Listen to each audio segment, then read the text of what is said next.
Hey buddies, today I'm showing you the game Citta. This is a how to set up, play and review.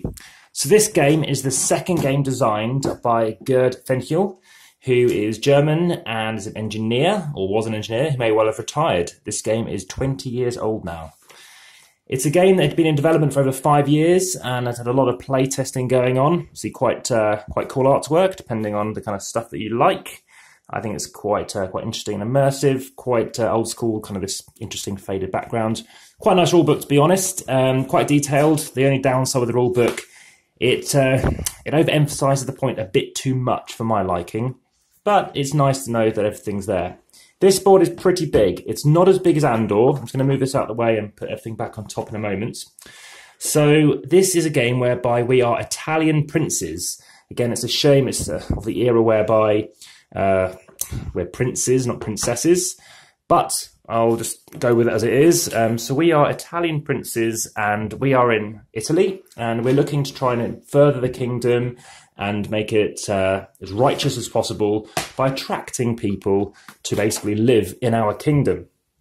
So this board isn't as big as Andor, but as you can see it's pretty big. I'm just going to slide it across a little bit and for most of the game just have parts of it in shot. So as you can see, that is the red on the right hand side over there. So you can kind of see everything's pretty much there.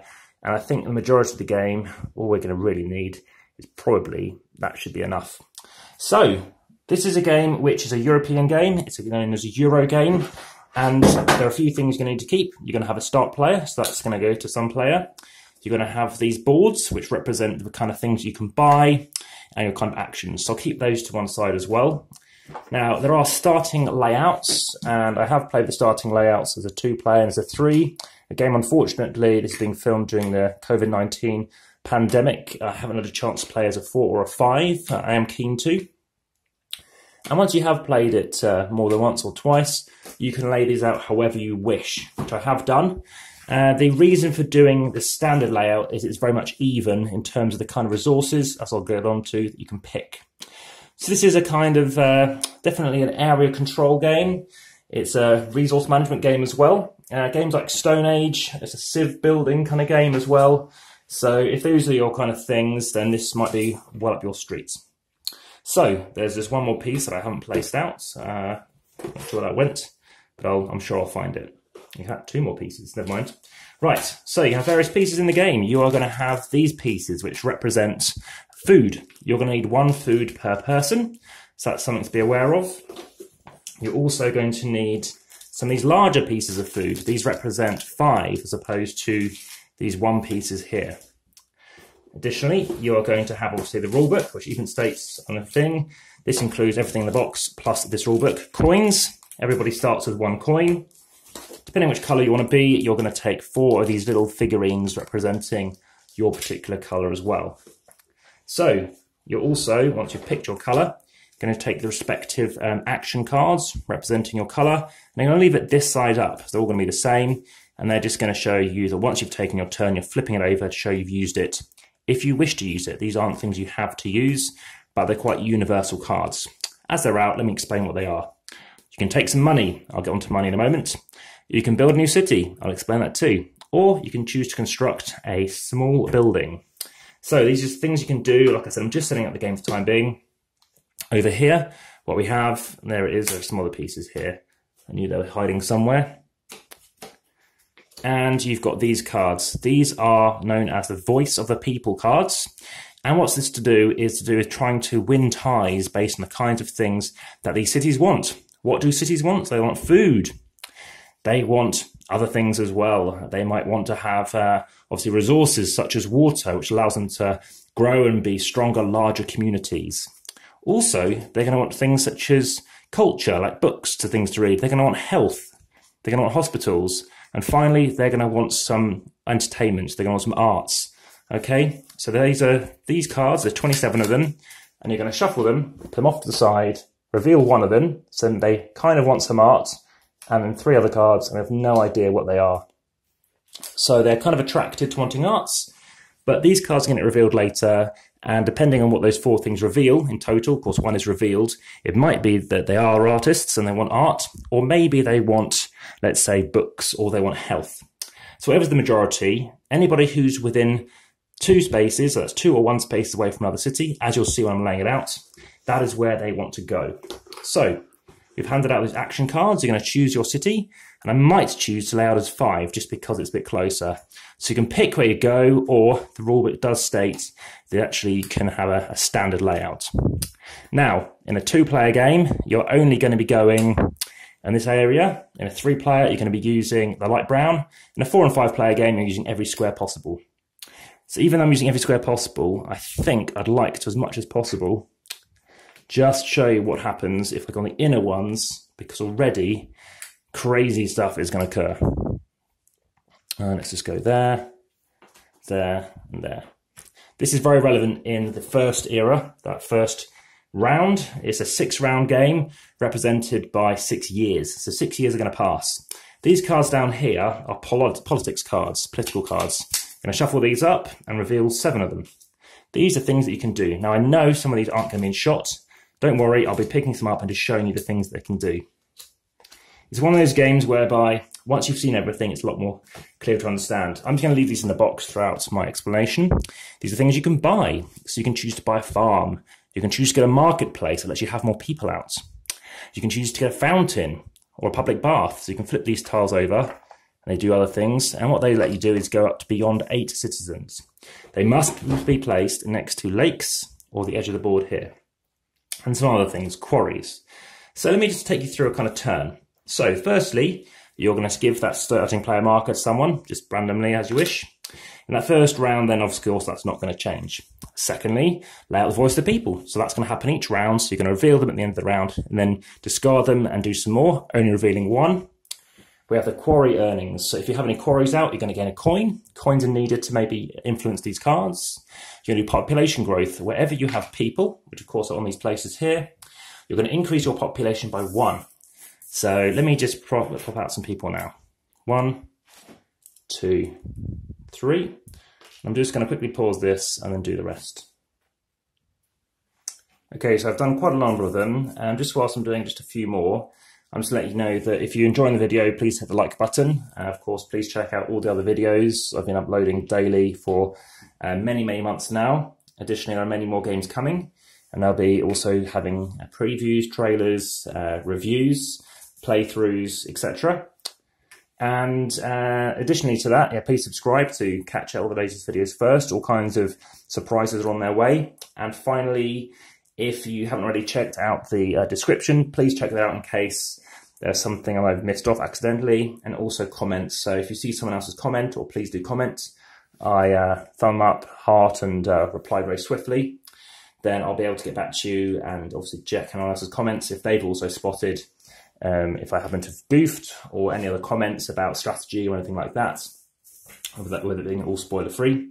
And sometimes even designers, obviously, they do watch these videos. They enjoy it. About 78 publishers and designers have been enjoying this stuff. So not everything is in shot, but the vast majority is. So once you've done this, you're also going to have your population growth. So that's the first thing we're doing. We've done the quarry earnings. Of course, we've got no quarries out in that first era. Population growth, so everything can grow. And then we have the 5 political rounds. So you have, I haven't chosen to populate that in this particular era, the population growth. But again, as I did say, the rule books are very good. So it tells you all the different things that you have. And then, for example, you have population growth. Starting player adds 1 citizen figure to each city. You place the new citizen figure on the castle in that city. Okay, so everyone's going to get an extra 1.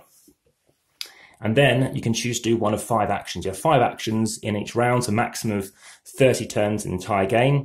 And I can choose to either use my action cards, which, let me just show you what they look like again. They're the ones which are the colourful backgrounds. You can do something with one of them. So I could choose to get out something cheap or get some money. Everyone has 1 money. I could choose to do something like this, which allows me to get out a black and a blue. Now, there's no black or blue visible at the minute, so I might not want to do that. I could choose to do this card, which is visible, which means I can secretly look at 2 things. So let's just, for example, pretend that I did that. I'm going to secretly look at 2 things, then they're blue. Now the worry is doing it for free, that's a free action, or it doesn't cost me money, then I know that there's a good chance that it's blue, but that could be black, or it could be white, or it could be blue again. So I don't know if I want to do anything about it. The other downside with taking those cards is even though it didn't cost me anything, again, I could now choose to go for, in a future turn, paying a coin to place down a double blue, like a hospital, basically, because remember, blue's a hospital. But if I do that, everybody else knows what I'm doing, and they're thinking this. So in fact, this was black, so it would have been blue that dominated. And I'll explain what will happen in a moment. Over here, you get more people. People are tough to get, so you can't expand into new places unless you've got enough people for each location. Each person, by the way, represents 1,000 citizens. Here, if you want to go for black, for example, you can spend 3 coins to get out a black location. And over here, just to let you know, black is a university. It's the same card. Now, there are more cards there, but they're not going to get revealed until one of these is taken. So, remember on the back of the card, it shows you what you can do.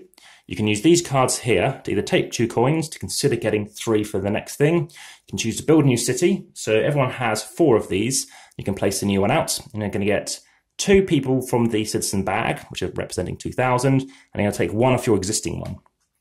Now, this is very interesting in a 5-player game, immediately, or even a 4, is we're very close to each other. Now, this is because I've chosen to deliberately put them like this. What this means is, when this reveals, and let's say I'm here, and this person's going, and they've chosen to do this. You take the card and you flip it over, and you just put it next to you. It shows you've taken an action. This time you're making out a blue. So in this instance, someone's taken a blue thing. Now the downside of taking out a double blue, as I said, is people might think, oh, now I want to get a double blue. The question is, there might not be one there. The next card would also be revealed. This doubles your food production. There's one key thing I haven't mentioned yet, but I will come back to it. So waiting to find that double blue tile. Which, there it is. So I'm going to place this here, and then you're going to move this across. Now, at the end of the round, because I'm dominating on blue, and if blue does reveal, which you know it will, I'm attracting people from neighbouring places that are within 2. So 1 or 2 spaces away, that's enough. They can never touch and meet, otherwise you won't know who's who. Then, if there's no blue here or fewer blue, this guy's going to go here. Now, if, for example, this happened to be here, and let's just say, I don't know, they had a farm here, then what's going to happen is later on, they're going to have to take a person off here, a citizen, and when they move across, what will happen is this will go to the city, then suddenly you can't feed all these people, they can't sustain it, so you're going to have to lose this tile. So it's a very mean game, and you're constantly going to have to worry about losing some people, but then resolving them, and it all resolves in turn order. So if you're the start player, you'll take, and someone might take back from you, and it might negate out. Over there, they might take from you, and you might not take, so you might end up with a strong city and a weaker city. But one key thing to remember is at the beginning of the game, wherever you have a farm, again, that was the thing I was just placing out, so I'll just leave it out there for now, you're going to take whatever resources you're next to, specifically if they're food. So pink will be taking 1, 2, 3, 4, 5, 6. So they're going to take 6 food, so they can take a 5, and taking a 1, and they're going to start the game with 6 food. That's fine, because they're going to start the game with 6 people. But if they've now taken a person, they've now got 7 or 7,000 people, they're going to have to lose a person. So that's very inefficient for them just to take this. So it's some of those things to be aware of. Equally, other people are going to have different amounts. And throughout the game, like in the game Stone Age, please watch my video for that, you're going to have to make sure that throughout the game, food is your biggest priority, because at the end of the game, however many people you have is your victory points. The final thing is you also get victory points if you have blue, white and black, so culture, arts and health, also in your city, or for each city, that's an additional 3 points. So that's something else to be aware of. So yeah, health, education and culture, sorry.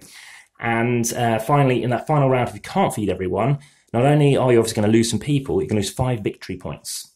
And this card, just to let you know, doubling of food for 1 round was worth nothing.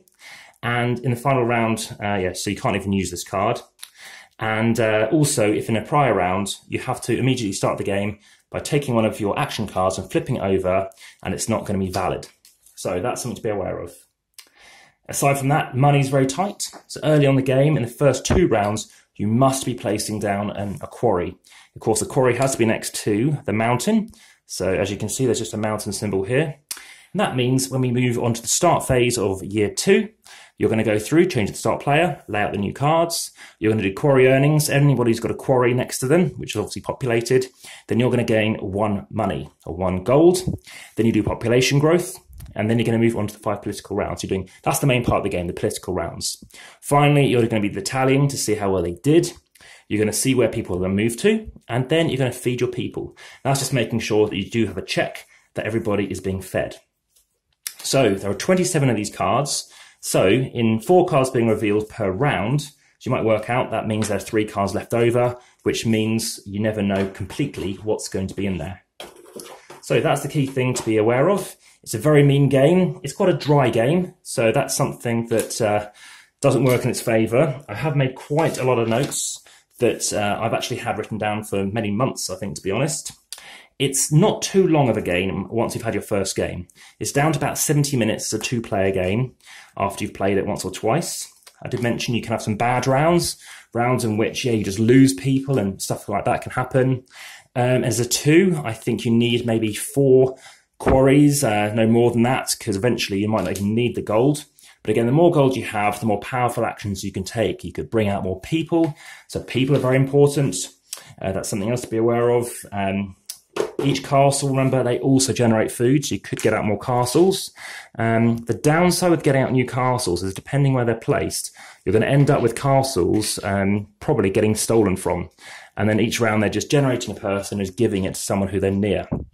So keep an eye on your different cities, make sure that they are strengthened enough to deal with any kind of threats coming along. And just to let you know, my rating currently, I've still got more to give on this, is a 7 out of 10. I think the board's quite nice. It's, the art isn't terrible, but it's the main person I play with. The reason why I'm playing this so much is because somebody else I'm playing with a lot, they actually really do like this game. I like it even more. So yeah, please be aware of quarries. You could have 2 quarries next to a mountain. That's absolutely fine as well.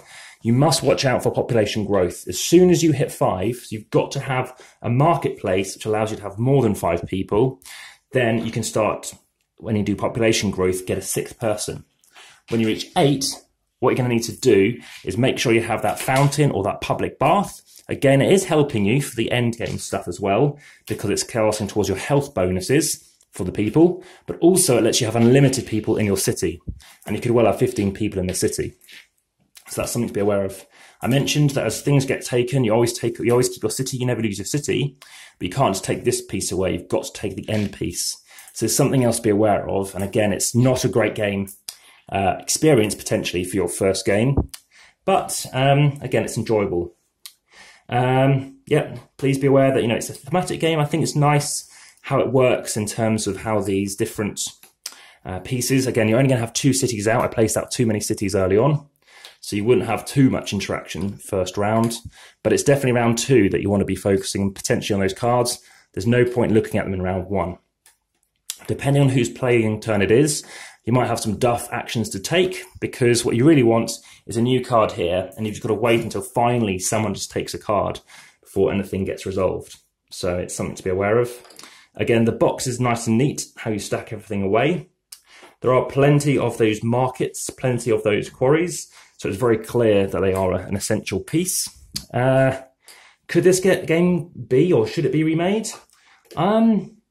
There are some options there. I mean, I don't know how much. You'd change the coins to be metal, obviously. You could change some of these cardboard pieces to be wooden. But based on its current rating, it's a big game and a well-known game of its time. It is 20 years old now, as I mentioned. It's quite like Catan, but there's no trading. And you don't actually exterminate anyone, so that's nice too. You can't lose the game based on that. But the catch-up mechanisms are probably its weakest point. There are no catch-up mechanisms, which could put off a lot of players. Aside from that, again, it definitely has its followers, but it's more for those who are prepared to get into this game and kind of really enjoy it.